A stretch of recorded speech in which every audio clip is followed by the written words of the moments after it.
Welcome to Stitchery Stories, where textile artists share their life in fabric and thread, inspiration, techniques, disasters and delights. And I'm Susan Weeks, enthusiastic embroiderer and textile art dabbler who also loves podcasting. So take a break and enjoy our light-hearted chat, and please share with your friends so they can enjoy it too.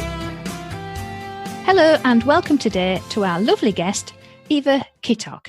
Hi, Eva. Hi, Sue. Right, it's brilliant talking to you today, Eva. And just everybody, Eva is in Sweden, and I've probably said her name totally wrong, but she's very nice and says it doesn't mind. So anyway, I'm trying my best. I have a quick bio here from Eva, and then we'll crack on with her stitchery story.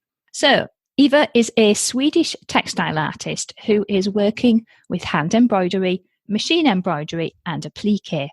She's a former teacher and headmistress who decided to leave school and get a job that allowed more time for textile art, embroidering in front of the TV on long winter nights in the north of Sweden, transforming ideas in my head into textile pictures.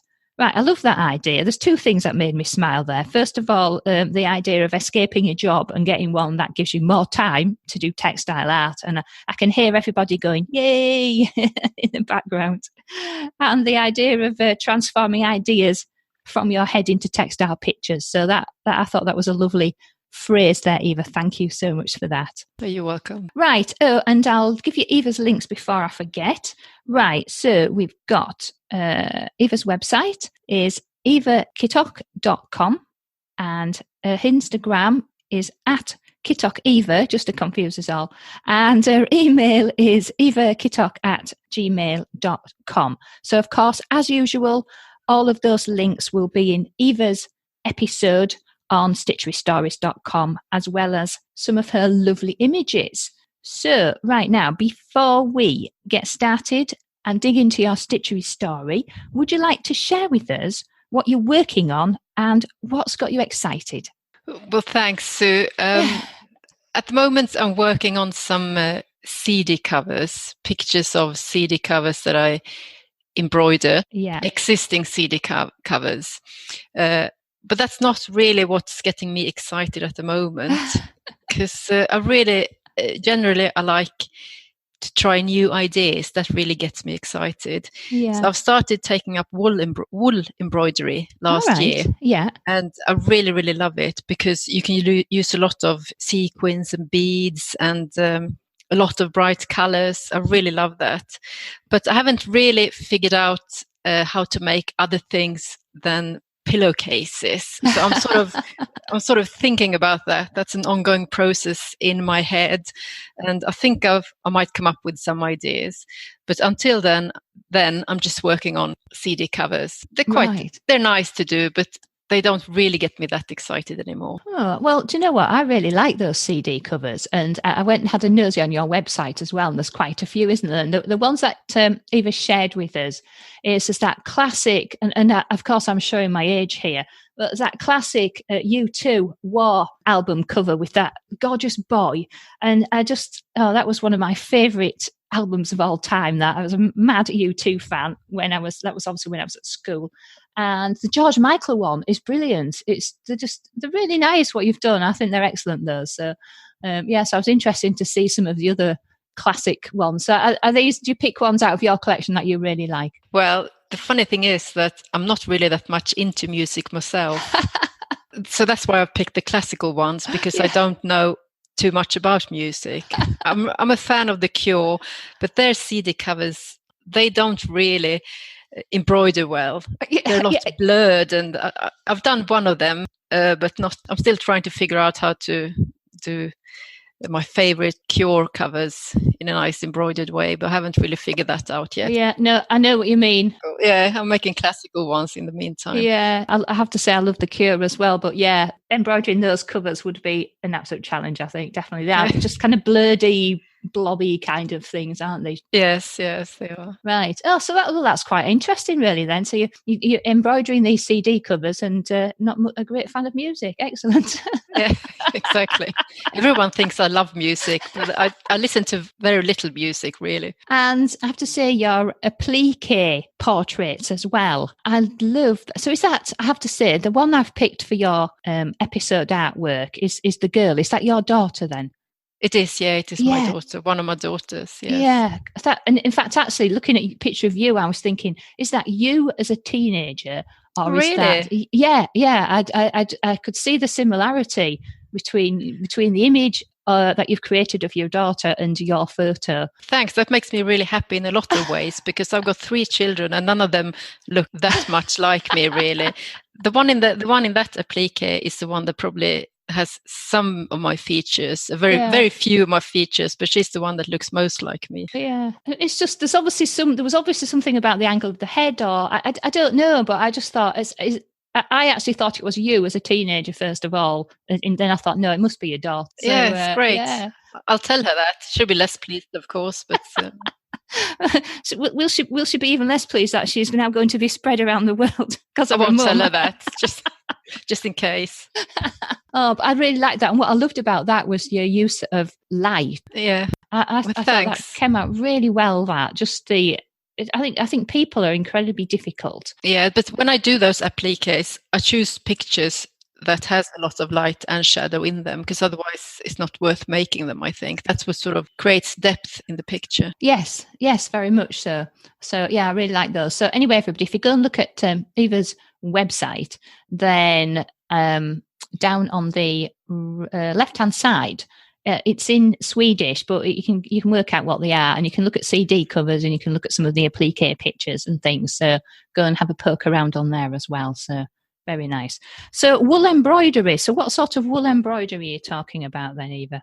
Well, it's traditional Swedish wool embroidery. Oh, right, yes. It's probably traditional in other countries as well, only I don't know too much about them. Right. But often, a lot of the time, it's on woolen background, right, and a lot of flowers. I was just going to say, I've got this picture of like coloured flowers in my head, yes. Very much so, yeah. Yeah, so it's really, I love doing that, but I want to do something else than just the traditional ones. Mm-hmm. So I have to think a bit more about that. Yeah. So do you think you'll use that as a basis to kind of put a twist on it, maybe a modern twist, or do something like that? I hope that's what I hope, that I'll be able to figure something out, but we'll see what I come up with. Yeah. It's all part of the fun, isn't it, of trying things and playing around and just see what happens, really, I think. Yes, exactly. That's half of the fun, really planning it ahead. And that's the thing I find really rewarding as well, because you can do it anytime. When you're in the bus queue or it's a boring meeting at work, you can just sit and think, and that's part of the process. And it feels like you actually get somewhere, because there's little bits and pieces falling in place all along. So I love it. And I do like the idea of sitting there at boring meetings. when really your head's there working out your embroidery designs. Marvellous. Yeah. Right, okay then. So that's given us a good idea there of what's going on in your embroidery life at the moment.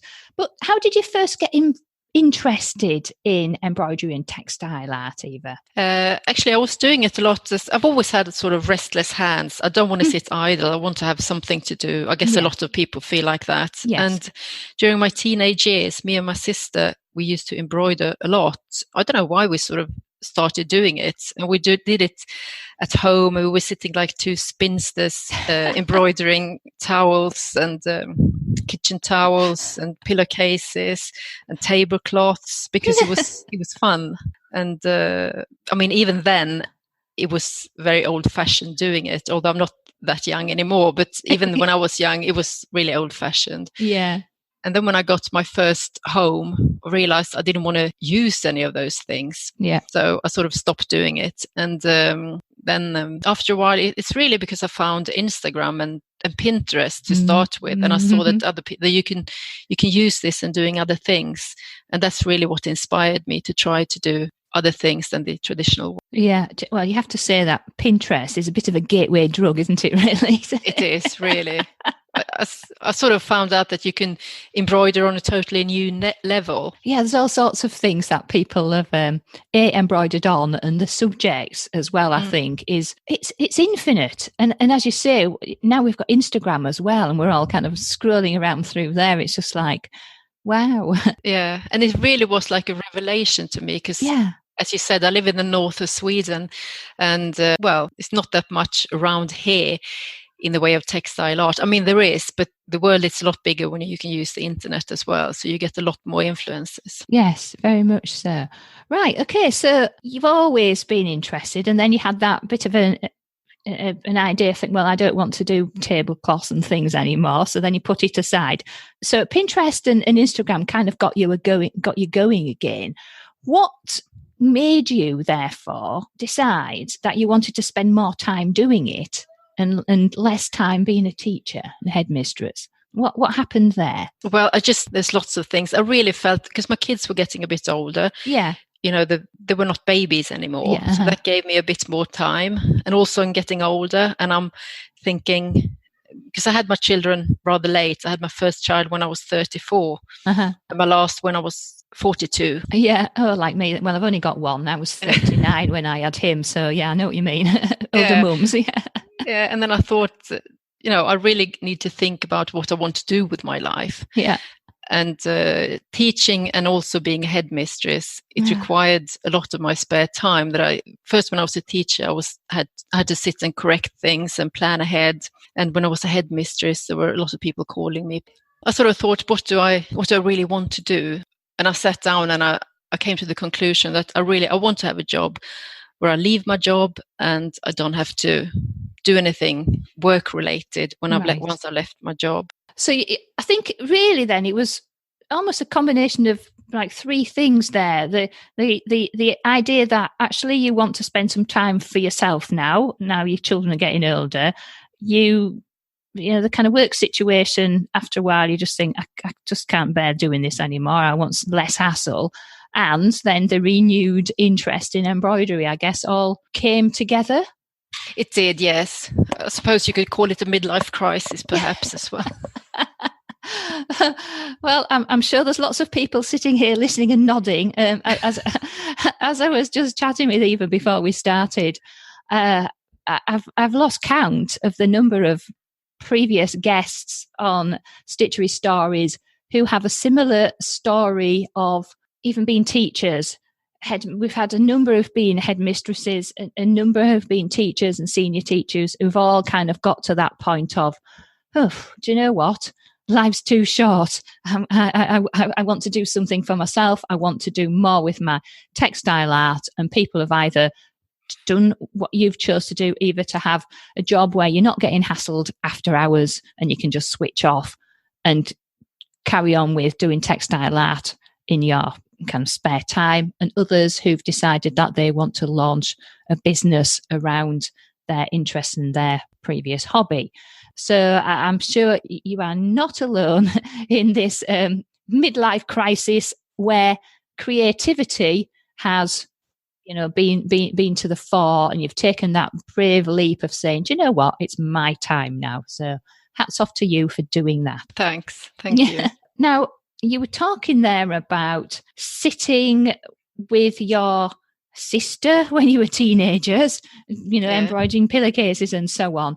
So as you've evolved your style and your interest, what kind of inspirations have you had embroidery wise? And as you say, even currently, come back to some of those. Well, there's been so many. There are so many really on Pinterest and on Instagram. Yeah. But if I were to mention a few, Michelle Kingdom, who's doing this, I don't know if you know about her, she's doing this sort of mythical motif, hand embroidering. Oh, I think they're lovely.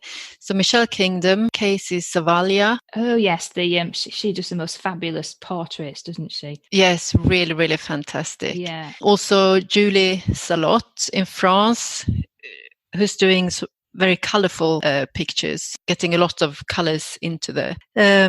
Also, speaking about colourful, Danielle Clough in South Africa is another one. Colour features strongly here, Eva. Yes, she's been doing tennis rackets. Ah, right. Yes, the tennis racket lady. That's really lovely. And applique. I love another South African woman, Sophie Standing, but she's doing other things than I do. But she's been inspiring me. She's doing wildlife, like elephants and rhinos, applique, and then she sort of sews onto the applique. Right. Oh, well, I'm going to go and check all of those people out, because, do you know what I really like doing about this as well is I learn so many things, and it's like this little network, isn't it? That kind of spreads around the world. It's lovely. Everybody finding out about everybody else's work and all inspiring each other. I think it's fabulous. Yeah, exactly. That's really great. Ian Berry is another one. He's doing jeans installations, only using denim, and creates the most fabulous work, really, from only denim. So that's a few. There are lots and lots more, but if I were to pick a few, I would pick them, and it really inspired me the most. That's a brilliant list, and I'm sure everybody else will be going dashing off to go and check these people out as well. So. I hope they do, yes. Right, and then I was saying you can't really remember why you were doing embroidery, so have you ever kind of done any classes or anything like that, or are you just kind of made it up as you go along? How have you learned? I haven't taken any classes, but I don't think it's really that much to learn, because I stitched a needle through the fabric and then up again. I don't know the name of different stitches. I just pull it up and down all the time. So I do know a few stitches, but most of the time it's up and down. So it's really quite easy, I think. I think that kind of approach is very liberating. And I don't want to take courses, but if it because it feels like it's taking up too much of my time. I don't want to do what other people tell me to do. Yeah. At this stage, anyway, I'd rather try myself and experiment myself. And of course, that is a brilliant way to learn as well, isn't it? Yeah.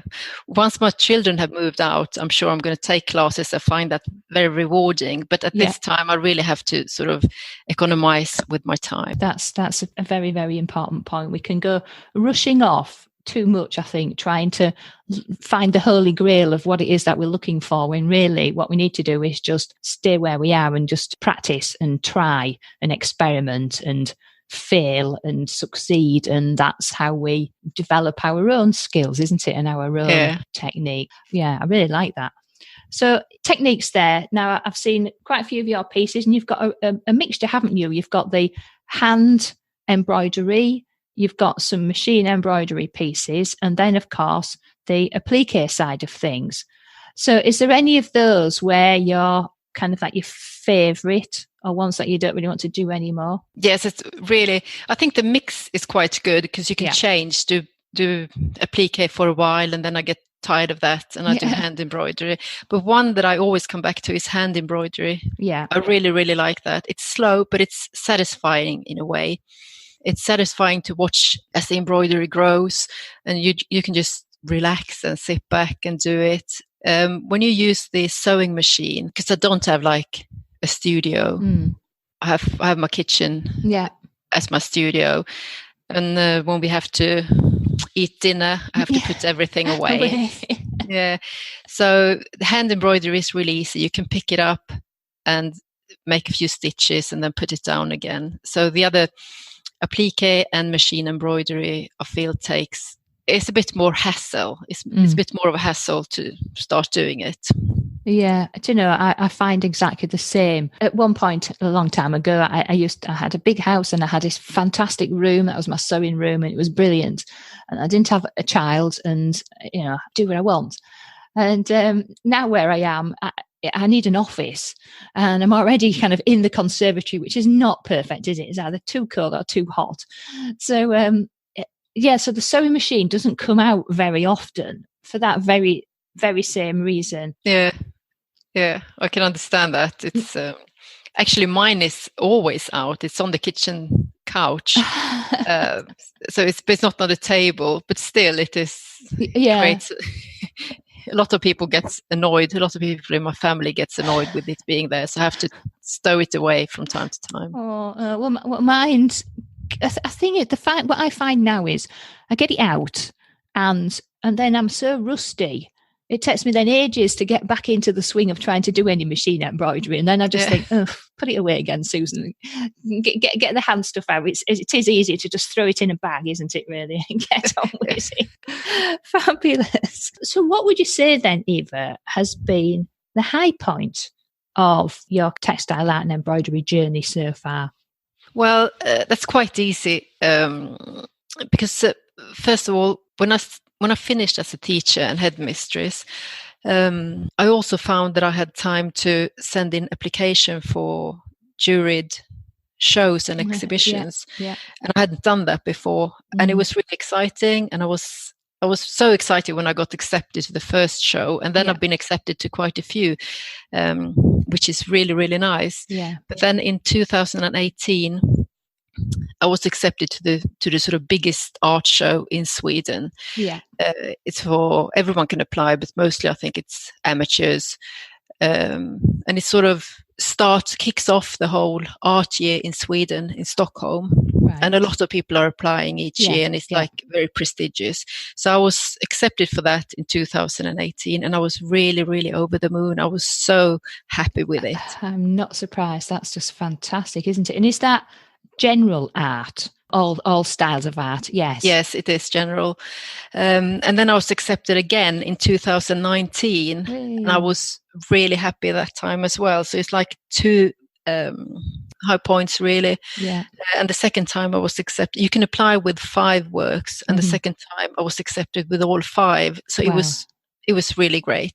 Yeah, that's fabulous. And then, of course, anybody who's listened to the 2019 highlights episode, that's how Eva and I connected, because Eva shared that fantastic achievement of being selected for that art show. And I'm sure you'd have been cringing at me killing the name. So do you want to tell us what the proper name of the art show is, Eva? I actually think you did a really good job of it. It's called, exactly like you said, it's called Liljevalchs Spring Show. And it meant a lot, because I don't really talk about this to other people, because I like to keep it private in some way. But being on that show, it sort of made the local news and everything. So a lot of people at work came up and spoke to me, and so it sort of, it meant a lot, really. Well, I'm not surprised. It's fantastic, and to be, we've had the conversation with many artists about the difficulty of being selected for art shows when the bias is always to paint and paper and other artistic medium other than textile art. So that's why I asked that question. That's just really fantastic that your art was selected as a perfectly valid other art form. So I think then that it helps other people see that it's a perfectly valid art form as well, doesn't it? Yes, exactly. Yes. Yeah. Oh, I'm not surprised you were really proud about that. That's just a fabulous highlight. Thanks. It really was. Yeah. So, and were people at work then surprised that you had this whole kind of second life, as it were, going on as an artist? Yes, they were actually, and I feel quite embarrassed talking about it as work, because I'd like to sort of keep it private in a way. So I don't really talk too much about it now either at work. Yeah, and why do you think that is? I think it is because it's sort of it's really close to my heart. It's really who I am, and I like to have my working persona kept separate from. I don't want to be too private. Yeah. So I think that's what it boils down to, really. Yeah. And to a certain extent, I can understand that, because when I left university, I went to work for Nissan, the car factory, and I worked I was a computer programmer in mostly a male large department in a male-dominated car factory. You can imagine in the 80s. Yeah. So it didn't do me any good to kind of, nobody at all was interested in embroidery, because they were all males and they were interested in football mostly, or computers and IT. So, I never had a conversation with anybody about it. And it was the same kind of thing. It's like, did I feel as if I would be thought less of? It was bad enough being discriminated against because I was female, let alone a female who did embroidery. Crikey, Yeah, I can understand that you must have stood out. Kill your career off totally, Susan, with missions. It shouldn't be like that, but No. to some extent, I guess it still is today. Yeah, well, I'm sure it still is. Yes, I mean, I'm glad I escaped the corporate IT world a number of years ago, but and now I can spend and talk about embroidery as much as I like, and nobody minds. That sounds great. Yes, it's fabulous. Right then, let's see. So, moving on from highlights, then we often see if anyone's got any funny stories about when something didn't quite go as planned and was possibly a bit of a disaster. And usually there's a really important learning point from that. So have you got anything that you can share with us, Eva, on the disaster story front? I feel that when I do my CDs, there's one person who I find really difficult to embroider. It's Michael Jackson. Right, yeah. And I try when I do those CDs, I try to start with the most important bits first, like the eyes, who convey the person's expression. Yes. Sometimes I haven't done that, and I've started with the background. For example, if I'm about to do a train journey or something, I can bring my embroidery and I can embroider without thinking too much, just doing background bits. And sometimes I've left it to the last, the most important bits, and ended up I can't pulling it together. So Michael Jackson, I did a Thriller CD, and his eyes, I really couldn't get his eyes straight. And I was so annoyed with that. And I promised myself that I'm always going to start with the most important bits. Right. I didn't that time, and didn't turn out too well.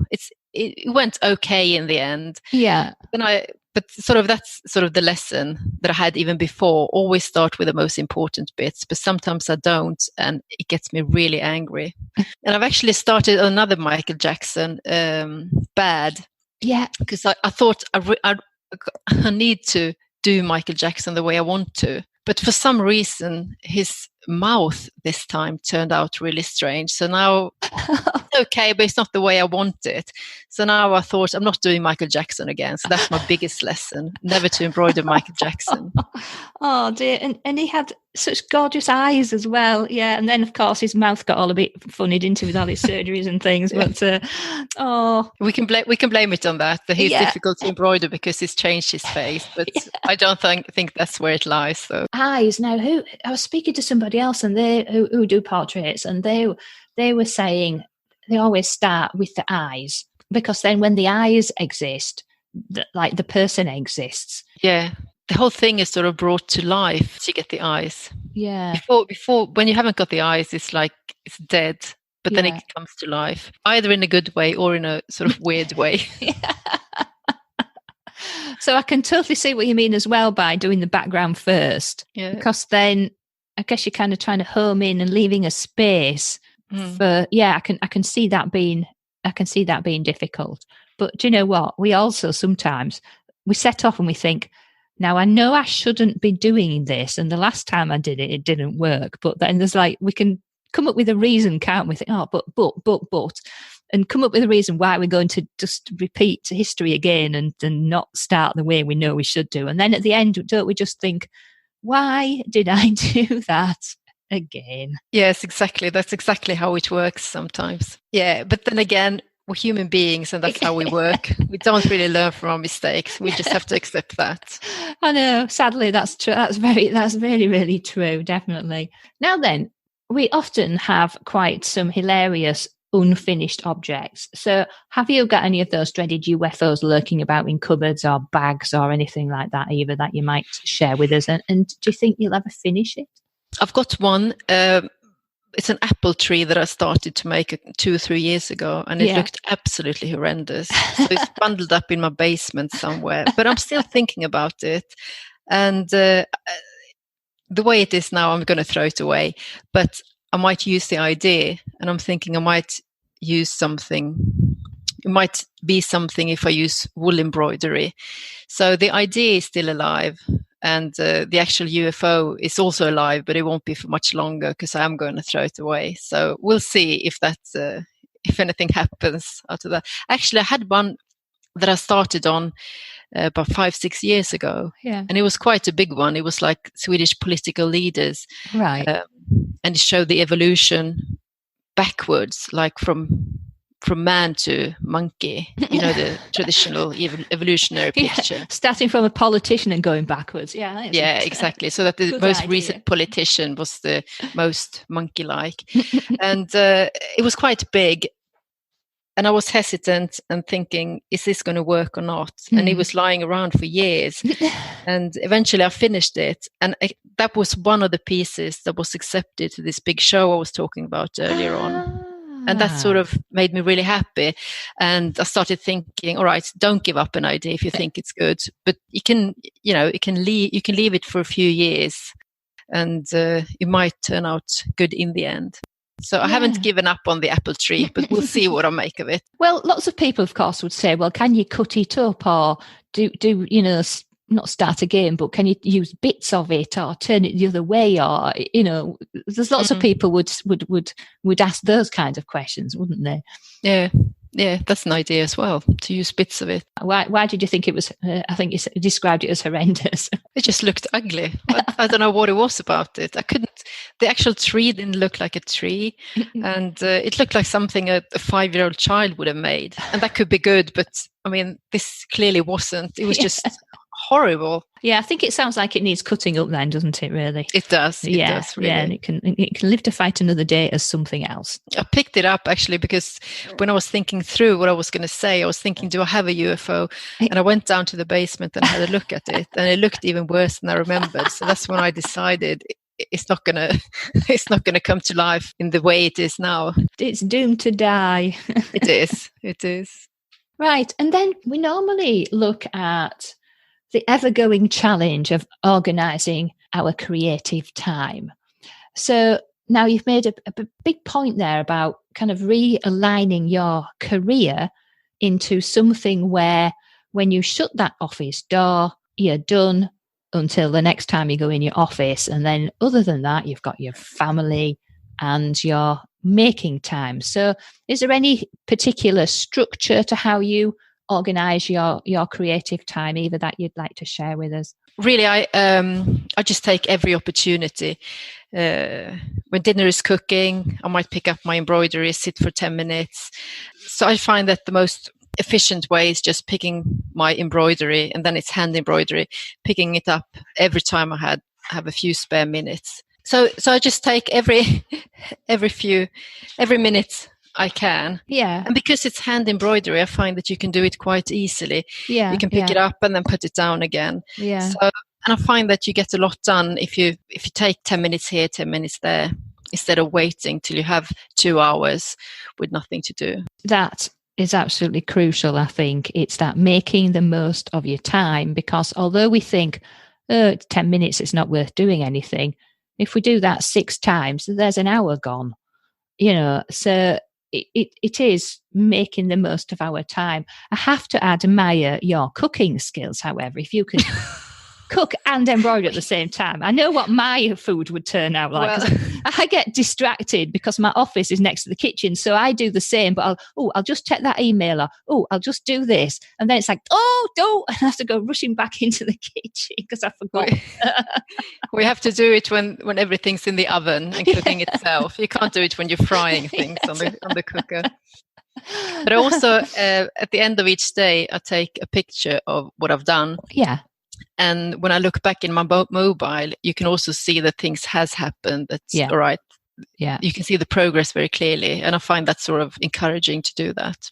It helps me to get on. That's a really good tip there, to measure your progress, because quite often, and it doesn't matter whether we're talking about art or work or anything else, I think we are so busy targeting that long distance goal that we forget to celebrate our successes every day. The fact that you found half an hour in the day to make progress on a design or a piece of work is fabulous. But we tend to almost not pretend that we didn't have it. We just don't recognise, I don't think, how much time we do spend doing things. So I think that's a brilliant idea to track what you've been doing in that way. I on a work point of view, I still record my time. People say, why do you record your time? Just so I can look back and go, right, okay, it took me this long to do, this particular task. So Yeah, a visual record. That's fantastic, Eva. Yeah, thanks. I find it helps me. It helps me a lot, actually. Yeah, so there's a good tip for everyone. Normally, we then look at future plans and projects. So have you got anything to share with us? Are you going to enter that art show again? What have you got any kind of plans like that to share with us? I did apply actually for 2000 for this year, but I wasn't accepted. So I have to try again for next year. Right. But I won't give up. I'll try again. Yeah. My future plans, in February, I got my first solo exhibition coming up and another one in November. So that will be really, really exciting. I'm looking forward to both of them. Yeah, that's fabulous. And whereabouts are they? Yes, they're in the north of Sweden. So in 2 different towns, not my hometown, but 2 other towns. So if any of you ever passes by Kalix or Boden, you can have a look. But I don't think that's very likely. But well, actually, what I didn't check is if we have any other Swedish listeners. So if anybody's listening from Sweden, then there you are. You've got 2 exhibitions to go. Go and track down Eva and connect with her on Instagram and go and look at her website. So that would be fabulous. So I'd love to know. I'm so nosy, aren't I, really? So yeah, if anybody else connects with you, Eva, I'd really love to know that.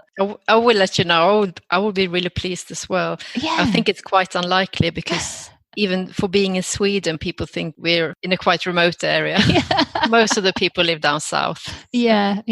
Oh. Well, I think that would be wonderful. So hats off to you for doing those exhibitions. So you'll be posting on Instagram, will you, with your progress for those exhibitions and when you do your viewing and all that kind of thing? Yes, I will. Yeah, so that's a good way for us all to keep up with that. I think it's a wonderful testament to making use of our time and look what you can achieve. Okie dokie. Okay then, so what we need to do is go and follow Eva on Instagram. Remember, she's at Kittok Eva, and you can follow her on her website as well, and also email her at evakittok@gmail.com. All of those links are on the Stitchery Stories episode. And Eva, it's been absolutely wonderful talking to you. Well, thanks very much for having me. I was really excited to be on your show, on your pod, because I really love it. I think it's great. I've been listening to the interviews you've made, and I think it's really, really great. So I'm really pleased to be interviewed by you. Oh, well, it's been my absolute pleasure, and I really love that we genuinely have a global audience now. To say I started off with 3 friends from Yorkshire, it just kind of blows me away.